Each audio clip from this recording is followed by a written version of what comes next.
Lesson 4.1 is trying to teach kids how to estimate quotients. If kids are not good with number sense, this is going to be difficult for them. But some of the kids that do have a stronger number sense, this will make a little bit more sense to them as we are going through chapter 4. My first example is 98 divided by 8.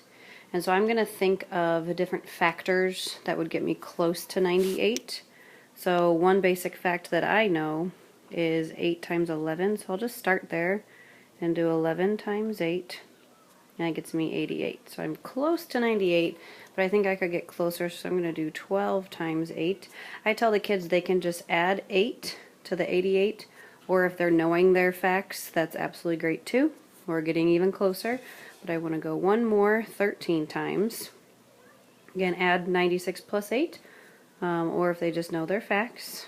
And so what is 98 between? It's between these two, but I want to know which one's closer, and the kids would all say 96 is closer. So 12 is a good estimate of what our quotient would be.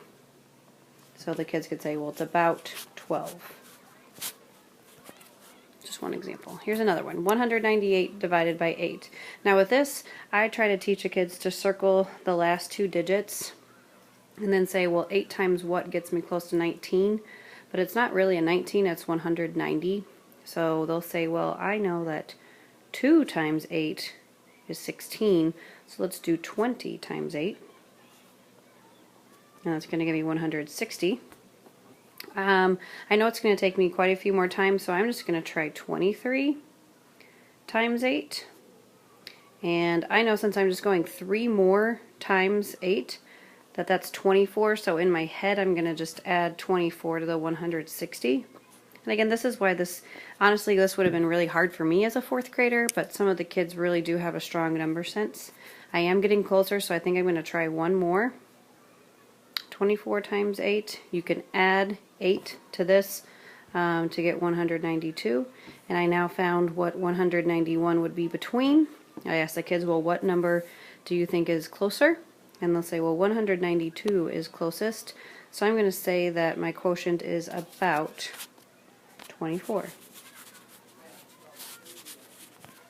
One more example, 75 divided by 6. Starting with a basic fact that I know that 11 times 6 equals 66. I'll go 12 times 6, which gets me 72. I am getting closer to that 75. I think I'll go one more, 13 times 6, and that gets me my 78. 75 fits right in between here. Ask the kids, which one do you think is closer? And they should say that 75 is closer to 78. So my quotient should be about 13. Now I'm getting pretty specific. In the Go Math book, they sometimes will just say, well, it's between 11 and, probably 15.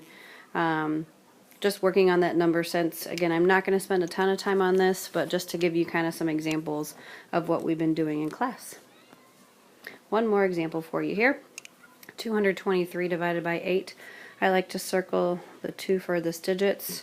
And in my head I'm thinking, well, I know 8 times 2 is 16. But since this is really 220, I'm going to do 20 times 8.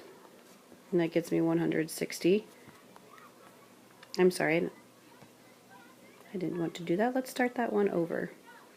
Right away I knew I wasn't close enough to the 220, and so I need to go back and try that again. 8 times 3 is going to get us close. It's going to be over, but at least I know where to go from there. So I'm going to do 30 times 8.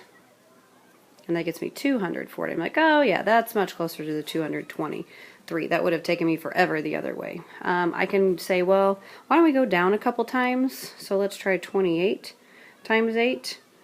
And I know since I'm only going 2 times less with my 8, I'm just going to subtract 16.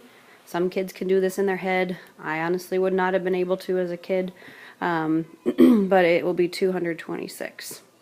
That's really close to my 223, so I'm just going to go ahead and say that my quotient is about 28.